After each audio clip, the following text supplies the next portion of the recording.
Этого старика окружили бандиты, готовые забрать у него все. Но когда из леса вышел волк, никто не ожидал, чем это закончится. Старик Дмитрий возвращался по тихой лесной дороге через глухую тайгу. После смерти жены Анны он жил один в старой хижине, вдали от людей. Это место стало для него единственным убежищем от боли и одиночества. Но в тот вечер что-то было не так. Прямо посреди дороги лежали аккуратно спиленные бревна.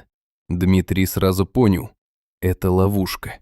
Он едва успел замедлиться, как из леса вышли трое мужчин. Один с топором, двое с оружием. Бандиты. Тайга давно стала убежищем не только для тех, кто ищет покой, но и для тех, кто прячется от закона. Дмитрий потянулся к своему старому ружью, но не успел. Его взяли на прицел. Ситуация была безвыходной. Бандиты потребовали отдать машину и все ценное. Несмотря на страх, старик не сдался. Он понимал, уступишь сейчас, не выживешь потом. Его избили, вытащили из машины и бросили на землю.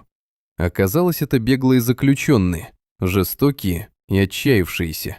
Им нужен был его грузовик, чтобы выбраться из тайги. Но Дмитрий не собирался становиться их билетом к свободе. Он притворился, что машина не заведется из-за поломки, и попросил проверить двигатель. Пока бандиты отвлеклись на найденные сигареты, он незаметно повредил зажигание и сбежал в лес. Когда преступники поняли, что их обманули, было уже поздно. Они бросились в погоню. Дмитрий бежал из последних сил.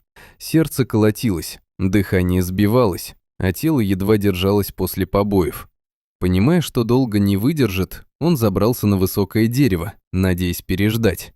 Но судьба сыграла злую шутку. Маленькая птица, испугавшись его, начала метаться и клевать его. Потеряв равновесие, Дмитрий сорвался вниз, прямо к ногам бандитов. Они были в ярости. Их план разрушен, машина сломана, а жертва снова перед ними. Один из них уже поднял пистолет. И в этот момент в лесу раздались звуки. Приближался тюремный патруль. Бандиты запаниковали. Убить старика значит выдать себя. Оставить рискованно. Они решили утащить его с собой глубже в лес. Избитого Дмитрия волокли через чащу, пока не добрались до опасного участка у ручья. Там, уверенные, что их больше не преследуют, они решили закончить начатое. Но именно тогда раздался вой. Из тени деревьев выскочил огромный волк и бросился на ближайшего бандита. Началась жестокая схватка.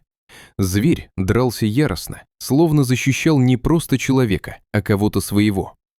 Пули не сразу остановили его, он успел убить двоих. Затем появились еще волки. Оставшиеся бандиты в панике пытались сбежать, но в этот момент подоспел патруль. Преступников окружили. У них не осталось шансов. Дмитрий был спасен. Лежа на земле, он смотрел на раненого волка. Тот умирал. И вдруг он понял. Это был тот самый волчонок, которого он когда-то нашел в лесу. Раненого, беспомощного. Тогда Дмитрий выходил его, кормил, спас от гибели. Теперь волк вернул долг. Старик похоронил его там же, в лесу, едва сдерживая слезы. Он знал. Такую верность нельзя забыть. Позже бандитов вернули в тюрьму. Их побег закончился там же, где начался, а Дмитрий вернулся в свою хижину. Тайга осталась прежней, суровой и опасной. Но теперь он знал, даже в этом мире есть место преданности. Иногда помощь приходит оттуда, откуда ее совсем не ждешь. И иногда именно зверь оказывается человечнее человека.